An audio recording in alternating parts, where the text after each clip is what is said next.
بركات بركات يا شيخ عامر، بركات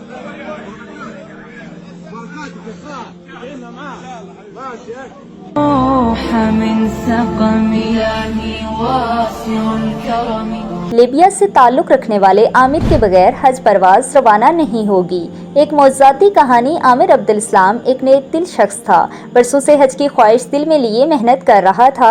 आखिरकार एक फलाई तंजीम ने इसे अपने काफ़िले में शामिल कर लिया, मगर वीज़ा ताख़ीर का शिकार हो गया।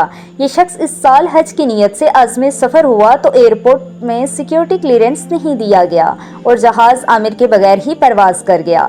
लेकिन कुछ फ़नी खराबी के सबब कुछ ही देर में जहाज़ को वापस उसी एयरपोर्ट पर लैंडिंग करना पड़ी। तो एक बार फिर आमिर ने कोशिश की कि वो भी हज बैतुल्लाह के लिए जहाज़ में सवार हो, मगर पायलट ने जहाज़ के दरवाजे खोलने से इनकार कर दिया और टेक्निकल क्लियरेंस के बाद जहाज़ एक बार फिर परवाज कर गया। लेकिन एक बार फिर फनी खराबी के सबब वापस लैंडिंग करना पड़ी। आमिर ने इस बार फिर सफ़र की कोशिश की, मगर फिर इनकार हुआ और जहाज़ परवाज कर गया। लेकिन तीसरी बार फिर फनी खराबी के बायस जहाज़ को वापस लौटना पड़ा। इस बार पायलट ने कहा कि जब तक आमिर जहाज़ में सवार नहीं होता वो जहाज़ नहीं उड़ाएंगे। इस बार आमिर को सिक्योरिटी क्लियरेंस के बाद जहाज़ के मुसाफिरों में शामिल किया गया और जहाज़ बखैर व आफियत सऊदीया के एयरपोर्ट पर लैंड कर गया। بركات بركات يا شيخ عامر،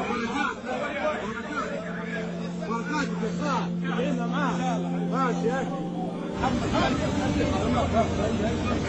ادعينا روح من سقم إلهي واسع الكرم ورب البيت والحرم.